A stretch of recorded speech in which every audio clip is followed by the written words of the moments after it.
ನಮಸ್ಕಾರ. ಅಖಂಡ ಜ್ಯೋತಿಷ್ಯ ವಿಶೇಷ ಕಾರ್ಯಕ್ರಮಕ್ಕೆ ಸ್ವಾಗತ. ನಾನು ಸಿಂಚನ. ಇವತ್ತು ನವರಾತ್ರಿಯ 6ನೇ ದಿನ. ಹೀಗಾಗಿ ಈ ದಿನದ ವಿಶೇಷತೆ ಏನು, ಆಚರಣೆ ಹೇಗೆ, ಈ ಬಗ್ಗೆ ತಿಳಿಸಿಕೊಡಲು ಎಂದಿನಂತೆ ಈ ಕಾರ್ಯಕ್ರಮದಲ್ಲಿ ನಮ್ಮೊಂದಿಗಿದ್ದಾರೆ ವಿದ್ವಾನ್ ಶ್ರೀ ಶ್ರೀನಿಧಿ ಹೊಳ್ಳ ಗುರೂಜಿ ಅವರು. ಶ್ರೀಯುತರು ಪ್ರಖ್ಯಾತ ಜ್ಯೋತಿಷಿಗಳು ಹಾಗೂ ಮಾಂತ್ರಿಕರು. ಬನ್ನಿ ಗುರುಗಳನ್ನು ಕಾರ್ಯಕ್ರಮಕ್ಕೆ ಸ್ವಾಗತಿಸೋಣ.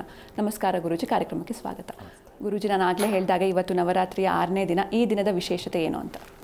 6ನೇ ದಿನ ಪ್ರಥಮಂ ಶೈಲಪುತ್ರೇ ಚ ದ್ವಿತೀಯಂ ಬ್ರಹ್ಮಚಾರಿಣಿಂ ತೃತೀಯಂ ಚಂದ್ರಗಂಟೇತಿ ಕೂಷ್ಮಾಂಡೇತಿ ಚತುರ್ಥಕಂ ಪಂಚಮಂ ಸ್ಕಂದಮಾತೇತಿ ಷಷ್ಠಂ ಕಾತ್ಯಾಯಿನೀತ ಚ. 6ನೇ ದಿನ ಅನ್ನುವಂಥದ್ದು ಕಾತ್ಯಾಯಿನಿ ದೇವಿಯನ್ನು ಕಲಶದಲ್ಲೂ ಚಿತ್ರಪಟದಲ್ಲೂ ಆರಾಧನೆ ಮಾಡಿ ಆ ದೇವಿಯನ್ನು ಸ್ತುತಿಸುವಂಥದ್ದು. ವಿಶೇಷವಾಗಿ ಅನಾದಿ ಕಾಲದಲ್ಲಿ ಕೆಲವೊಂದು ಪುರಾಣಗಳಲ್ಲಿ ಉಲ್ಲೇಖ ಇರುವಂತೆ ಕಾತ್ಯಾಯನ ಮಹರ್ಷಿಗಳು ಅನ್ನುವಂಥವ್ರು ಇರ್ತಾರೆ. ಅವರು ಅನಾದಿ ಕಾಲದಿಂದ ಬಹಳಷ್ಟು ಕಾಲ ದೇವತಾರಾಧನೆಯನ್ನು ಮಾಡಿದರೂ ಆ ದಂಪತಿಗಳಿಗೆ ಸಂತಾನ ಅನ್ನುವಂಥದ್ದು ಆಗುವುದಿಲ್ಲ. ಆ ಸಂದರ್ಭದಲ್ಲಿ ಶಿವಪಾರ್ವತಿಯರನ್ನು ಸ್ತುತಿಸಿ ಅವರನ್ನು ಕುರಿತು ಜಪತಪಾನುಷ್ಠಾನಗಳನ್ನೆಲ್ಲ ಮಾಡಿದರ ಮೇಲೆ ದೇವರಿಂದ ಉಂಟಾದಂತಹ ಒಂದು ಚೈತನ್ಯ ರೂಪ ಅನ್ನುವಂಥದ್ದು ಒಂದು ಹೆಣ್ಣು ಮಗುವಿಗೆ ಜನ್ಮವನ್ನು ಕೊಡುತ್ತದೆ. ಆ ಹೆಣ್ಣು ಮಗುವಿಗೆ ಕೊಟ್ಟಂಥ ಜನ್ಮ ಯಾವುದು ಅಂತ ಕೇಳಿದರೆ ಆ ಮಗುವೇ ಕಾತ್ಯಾಯಿನಿಯಾಗಿ ನಮ್ಮೆಲ್ಲರನ್ನು ಸಲಹುವಂಥವಳು ಅಂತೇಳಿ. ಮುಂದೆ ಮಹಿಷಾಸುರನನ್ನು ವಧೆ ಮಾಡಲಿಕ್ಕೋಸ್ಕರವಾಗಿ ಅವಳ ಜನ್ಮ ಅನ್ನುವಂಥದ್ದು ಆದಂಥದ್ದು.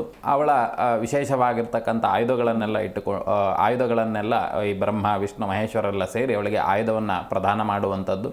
ಇವೆಲ್ಲವೂ ಸಮೇತ ಮಹಿಷಾಸುರನನ್ನು ಸಂಹಾರ ಮಾಡಲಿಕ್ಕಾಗಿ ಅವಳ ಸೃಷ್ಟಿ ಅನ್ನುವಂಥದ್ದು ಆಯಿತು. ಹಾಗಾಗಿ ಇವತ್ತಿನ ದಿನ ವಿಶೇಷವಾಗಿ ಕಾತ್ಯಾಯಿನಿಯ ಆರಾಧನೆಯನ್ನು ಮಾಡುವಂಥದ್ದು. ನವರಾತ್ರಿಯ 6ನೇ ದಿನದ ವಿಶೇಷವಾಗಿರ್ತಕ್ಕಂಥ ಈ ಸಂದರ್ಭದಲ್ಲಿ ಕಾತ್ಯಾಯಿನಿ ಋಷಿಯ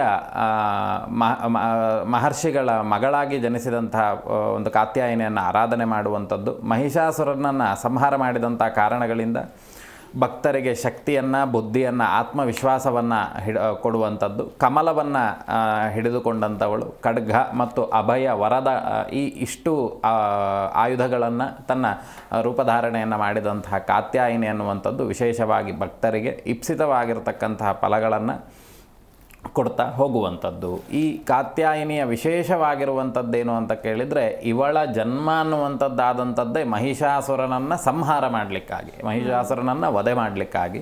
ಹಾಗಾಗಿ ಇವಳು ಕಾತ್ಯಾಯಿನಿ, ವಿಶೇಷವಾಗಿ ಅಭಯವಾಗಿರ್ತಕ್ಕಂಥ ಖಡ್ಗಧಾರಣೆಯನ್ನು ಮತ್ತು ಕಮಲವನ್ನು ಹಿಡಿದುಕೊಂಡಂಥವಳು ಈ ಕಾತ್ಯಾಯಿನಿ. ಇವಳನ್ನು ವಿಶೇಷವಾಗಿ ಆರಾಧನೆ ಮಾಡಿ ನವರಾತ್ರಿ ಕಾಲದಲ್ಲಿ ಭಕ್ತರಿಗೆ ಬೇಕಾಗಿರ್ತಕ್ಕಂಥ ಇಪ್ಸಿತ ಫಲಗಳನ್ನು ಆ ತಾಯಿ ಕೊಡ್ತಾ ಹೋಗ್ತಾಳೆ. ಖಂಡಿತ ಗುರುಜಿ. ಇನ್ನು ಈ ನಿಂಬೆ ಹಣ್ಣಿನ ದೀಪ ಅಂದರೆ ದುರ್ಗಾ ಮಾತೆಗೆ ಯಾಕಿಷ್ಟ ಅಂತ? ನೋಡಿ, ಜಂಬೀರಹ ಅಂತ ಹೇಳಿದರೆ ಸಂಸ್ಕೃತದಲ್ಲಿ ಜಂಬೀರ ಅಂತೇಳಿ ಹೇಳ್ತಾರೆ. ಜಂಬೀರ ಅಂತ ಹೇಳಿದರೆ ಕನ್ನಡದಲ್ಲಿ ನಿಂಬೆಹಣ್ಣು ಅನ್ನುವಂಥದ್ದು. ಆ ನಿಂಬೆಹಣ್ಣಿನ ದೀಪವನ್ನು ತಾಯಿಗೆ ವಿಶೇಷವಾಗಿ ದುಷ್ಟಶಕ್ತಿಗಳನ್ನು, ಕೆಟ್ಟ ಶಕ್ತಿಗಳನ್ನು ಸಂಹಾರ ಮಾಡುವಂಥ ಉದ್ದೇಶದಿಂದ ತಾಯಿಗೆ ವಿಶೇಷವಾಗಿ ಜಂಬೀರ ಫಲ ಅಂಥೇಳಿ, ಜಂಬೀರ ಅಂತ ಹೇಳಿದರೆ ಸಂಸ್ಕೃತದಲ್ಲಿ ಕೆಟ್ಟ ಶಕ್ತಿಗಳನ್ನು ಹೋಗಲಾಡಿಸ್ತಕ್ಕಂಥದ್ದು ಅಂತೇಳಿ. ಯಾಕೆ ಅಂತ ಕೇಳಿದರೆ ಕೆಟ್ಟ ಶಕ್ತಿಗಳನ್ನು ಒಂದು ಈ ಬಾಧೆಗಳನ್ನೆಲ್ಲ ಆಕರ್ಷಣೆ ಮಾಡುವಾಗ ಒಂದು ತೆಂಗಿನಕಾಯಿಯ ಮೇಲೆ ಅಥವಾ ನಿಂಬೆಹಣ್ಣಿನ ಮೇಲೆ, ನಿಂಬೆಹಣ್ಣಿಗೆ ಚುಚ್ಚಿ ಕೊಡೋದು, ಯಾವುದು ಮೊಳೆಯನ್ನು ಚುಚ್ಚಿ ಕೊಡೋದು, ಅಥವಾ ಅದಕ್ಕೆ ಅರಿಶಿನ ಕುಂಕುಮ ಹಾಕಿ ಕೆಲವೊಂದೆಲ್ಲ ಮೂರ್ದಾರಿ ಸೇರೋ ಕಡೆ ಇಟ್ಟಿರ್ತಾರೆ, ನಾವು ಗಮನಿಸಿರ್ತೇವೆ. ಇದು ಯಾಕೆ ಅಂತ ಕೇಳಿದರೆ ಜಂಬೀರ ನಿಂಬೆಹಣ್ಣು ಅನ್ನುವಂಥದ್ದು ತಮೋ ವರ್ಣ ಉಳ್ಳಂತಹ ಅಂತ ಹೇಳಿದರೆ ಈ ರೌದ್ರ ರೂಪಕ್ಕೆ ಇರುವಂಥ ಶಕ್ತಿಗಳು, ರೌದ್ರ ರೂಪದಲ್ಲಿರುವಂಥ ಶಕ್ತಿಗಳು ಕುಟುಂಬಕ್ಕೆ ಬಾಧೆ ಕೊಡುವಂಥ ಸಂದರ್ಭದಲ್ಲಿ ಅವುಗಳನ್ನು ನಾವು ಜಂಬೀರ ಫಲದ ಮೇಲೆ ಆಕರ್ಷಣೆ ಮಾಡುವಂಥದ್ದು. ಅಥವಾ ದೇವರನ್ನು ಕೆಲವೊಂದು ರೌದ್ರ ರೂಪಕ್ಕೆ ಅಥವಾ ಈ ಗಣಗಳಿಗೆ ಏನು ಮಾಡ್ತೇವೆ ಅಂತ ಕೇಳಿದರೆ ನಿಂಬೆಹಣ್ಣನ್ನೇ ಆಹಾರ ರೂಪದಲ್ಲಿ ಕೊಡ್ತಾ ಹೋಗ್ತೇವೆ. ನಿಂಬೆಹಣ್ಣ ರೂಪದಲ್ಲಿ ಆಹಾರ ರೂಪದಲ್ಲಿ ಕೊಡುವಂಥದ್ದು ಯಾಕೆ ಅಂತ ಕೇಳಿದರೆ ಆ ಒಂದು ದೇವತೆಗಳಿಗೆ ಅದನ್ನೇ ಕೊಡಬೇಕು ಅಂತ. ಈಗ ತುಂಬ ಕೆಲಸ ಮಾಡುವಂಥವ್ರು ಅಥವಾ ತುಂಬ ಕೆಳಮಟ್ಟದ ಜನ ಏನು ಮಾಡ್ತಾರೆ ಅಂತ ಕೇಳಿದರೆ ಸ್ವಲ್ಪ ಅವರು ಊಟ ಮಾಡುವಂಥ ಪ್ರಮಾಣ ಅನ್ನುವಂಥದ್ದು ಜಾಸ್ತಿ ಇರ್ತದೆ. ಅವರಲ್ಲಿ ತಮೋವರ್ಣ ಅನ್ನುವಂಥದ್ದು ಆಹಾರ ಜಾಸ್ತಿ ಇರುತ್ತೆ. ಮದ್ಯಪಾನಾದಿಗಳನ್ನು ಮಾಡ್ಬೋದು ಅವರು, ಅಥವಾ ಈ ಮಾಂಸಾಹಾರಗಳನ್ನು ಜಾಸ್ತಿ ತಿನ್ಬೋದು, ಅಥವಾ ಈ ತಮೋವರ್ಣ ಯಾವುದ್ಯಾವುದಿದೆ ಅದನ್ನೆಲ್ಲ ಜಾಸ್ತಿ ತಿನ್ನುವಂಥದ್ದು ಆಗ್ಬೋದು. ಯಾಕೆ ಅಂತ ಕೇಳಿದ್ರೆ ಅವ್ರಿಗೆ ಮಾಡುವಂಥ ಕೆಲಸಕ್ಕೆ ಶಕ್ತಿ ಹೆಚ್ಚು ಬೇಕಾಗ್ತದೆ. ಹಾಗಾಗಿ ಈ ಪೌಷ್ಟಿಕಾಂಶಗಳು ಅನ್ನುವಂಥದ್ದು ಈ ಆಹಾರದಿಂದ ಸಿಗ್ತದೆ ಅನ್ನುವಂಥದ್ರಿಂದ ಅವರು ತಮೋವರ್ಣ ಉಳ್ಳಂಥ ಆಹಾರಗಳನ್ನು ಸ್ವೀಕರಣೆ ಮಾಡ್ತಾರೆ.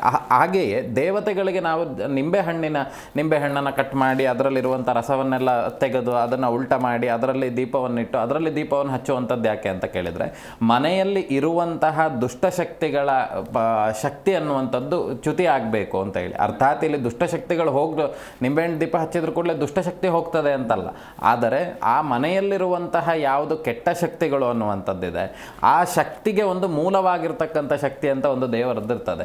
ಆ ಶಕ್ತಿ ಅನ್ನುವಂಥದ್ದು ಕ್ಷೀಣಿಸ್ತಾ ಹೋಗ್ತದೆ. ಯಾವಾಗ ನಾವು ಜಂಬೀರ ಫಲ ಅಂತ ಹೇಳಿದರೆ ನಿಂಬೆಹಣ್ಣಿನ ದೀಪವನ್ನು ಹಚ್ಚುತ್ತೇವೆ ದೇವರ ಮುಂದೆ, ಅದರಿಂದ ಅರ್ಚನೆಗಳನ್ನು, ಅದರಲ್ಲಿ ವಿಶೇಷವಾಗಿ ಶಾಕ್ತೇಯಕ್ಕೆ ಮಾತ್ರ ನಿಂಬೆಹಣ್ಣು ದೀಪವನ್ನು ಹಚ್ಚುವಂಥದ್ದು ಅಂತ ಹೇಳಿದರೆ, ಹೆಣ್ಣು ದೇವರಿಗೆ ಮಾತ್ರ ನಿಂಬೆಹಣ್ಣು ದೀಪವನ್ನು ಹಚ್ಚುವಂಥದ್ದು. ಯಾಕೆ ಅಂತ ಕೇಳಿದರೆ, ಆ ಬೇರೆ ದುಷ್ಟಶಕ್ತಿಗಳಲ್ಲಿರುವಂಥ ಶಕ್ತಿ ಅನ್ನುವಂಥದ್ದೇನಿದೆ ಅದು ಪೂರ್ಣ ಕ್ಷೀಣಿಸಲಿಕ್ಕೆ, ಅರ್ಥಾತ್ ಈಗ ಒಂದು ಮೊಬೈಲ್ ಇಟ್ಕೊಂಡಿದ್ದೇವೆ ಅಂತ ಆದರೆ ಆ ಬ್ಯಾಟ್ರಿ 100% ಇದೆ ಅಂತ ಆದರೆ ಏನೂ ಮಾಡಲಿಕ್ಕಾಗಲ್ಲ. ಅದು ಆ ಬ್ಯಾಟ್ರಿ ಪರ್ಸೆಂಟೇಜ್ ಅನ್ನುವಂಥದ್ದು ಒಂದಕ್ಕೆ ಬಂತು ಅಂತ ಆದರೆ ಅವಾಗ ಬ್ಯಾಟ್ರಿ ಸ್ವಿಚ್ ಆಫ್ ಆಗುತ್ತೆ, ಮೊಬೈಲ್ ಸ್ವಿಚ್ ಆಫ್ ಆಗುತ್ತೆ ಅಂತ ಹೇಳಿ. ಹಾಗೆ ಈ ದುಷ್ಟಶಕ್ತಿಗಳು ಅಷ್ಟೇ, ಅದರಲ್ಲಿರುವಂಥ ಶಕ್ತಿ ಎಷ್ಟು ಉಂಟೋ ಅದರ ಕಾಲಮಾನ ಅನ್ನುವಂಥದ್ದೇನಿದೆಯೋ ಆ ಕಾಲಮಾನ ಅನ್ನುವಂಥದ್ದು ಕಳೀತಿದ್ದಾಗೆ ಅದು ನಿರ್ಜೀವವಾಗಿಬಿಡ್ತದೆ. ಅಂದರೆ ಅದರಲ್ಲಿ ಶಕ್ತಿ ಇರುವುದಿಲ್ಲ, ಮತ್ತು ಅದಕ್ಕೆ ಶಕ್ತಿ ತುಂಬಿ ಮತ್ತೆ ತೊಂದರೆ ಕೊಡ್ಲಿಕ್ಕೆ ಕಳಿಸ್ಬೇಕು. ಹಾಗಾಗಿ ಮನೆಯಲ್ಲಿ ಅನ್ನೋದಕ್ಕಿಂತ ದೇವಸ್ಥಾನಗಳಲ್ಲಿ ಹೆಚ್ಚು ದೇವತಾ ಸಾನ್ನಿಧ್ಯ ಇರುವಂಥ ಜಾಗಗಳಲ್ಲಿ ಪ್ರತಿ ಶುಕ್ರವಾರ ಮಂಗಳವಾರ ವಿಶೇಷವಾಗಿ ಅಮ್ಮನವರಿಗೆ ಈ ನಿಂಬೆಹಣ್ಣಿನ ದೀಪವನ್ನು ಹಚ್ಚುವಂಥದ್ದು. ಅದು ಹಚ್ಚಲಿಕ್ಕೂ ವಿಧಾನಗಳುಂಟು. ಸುಮ್ಮನೆ ಎಲ್ಲೋ ಹೋಗ್ಬಿಟ್ಟು ನಿಂಬೆಹಣ್ಣು ಒಂದು 2 ರೂಪಾಯಿ ನಿಂಬೆಹಣ್ಣು ತೊಗೊಂಡೆ ಕಟ್ ಮಾಡಲು ದೀಪ ಹಚ್ಚದೆ ಅಂತ ಆಗೋದಿಲ್ಲ. ಇಲ್ಲಿ ವಿಶೇಷವಾಗಿ ಸ್ತ್ರೀ ಸಂಬಂಧಿತವಾಗಿರುವಂತಹ ದೇವತೆಗಳ ದೇವಸ್ಥಾನಗಳಲ್ಲಿ ಆ ತಾಯಿಯ ಮುಂದೆ ಒಂದು ತಟ್ಟೆಯನ್ನಿಟ್ಟು ಆ ತಟ್ಟೆಯ ಮೇಲೆ ಅಕ್ಕಿಯನ್ನು ಹಾಕಿ, ಯಾಕೆಂತ ತಂಡುಲ ಅಂತೇಳಿ ಹೇಳ್ತಾರೆ, ತಂಡುಲವನ್ನು ತುಂಬಿಸಿ ಅದರ ಮೇಲೆ ನಿಂಬೆಹಣ್ಣು, ಅದು ಯಾವ ರೀತಿಯಲ್ಲಿರಬೇಕು ಅಂತ ಕೇಳಿದರೆ ಸಮ ಸಂಖ್ಯೆಯಲ್ಲಿ ಇರಬಾರ್ದು, ಬೆಸ ಸಂಖ್ಯೆಯಲ್ಲಿ ಇರಬೇಕು. ಈ 2, 4, 6, 8 ಅದು ಇಂಗ್ಲೀಷಲ್ಲಿ ಅಂತ ಹೇಳ್ತಾರೆ, ನಮಗೆ ಗೊತ್ತಿಲ್ಲ. ಈ ಬೆಸ ಸಂಖ್ಯೆಯಲ್ಲಿ 1, 3, 5, 7 ಈ ರೀತಿಯಾಗಿರ್ತಕ್ಕಂತಹ ದೀಪಗಳನ್ನು ಹಚ್ಚಬೇಕು. ಆ ತೆಂಗಿನಕಾಯಿ ಮೇಲಿಟ್ಟು ಆ ದೀಪವನ್ನು ಹಚ್ಚಿ ಅದರ ಮೇಲೆ ವೀಳ್ಯದೆಲೆ, ಅಡಿಕೆ, ಬಾಳೆಹಣ್ಣನ್ನಿಟ್ಟು ಆ ದೀಪದ ಮಧ್ಯೆ ದೇವರನ್ನು ಆವಾಹನೆ ಮಾಡಿ, ತಾಯಿ ನಮ್ಮ ಮನೆಯಲ್ಲಿರುವಂಥ ಎಲ್ಲ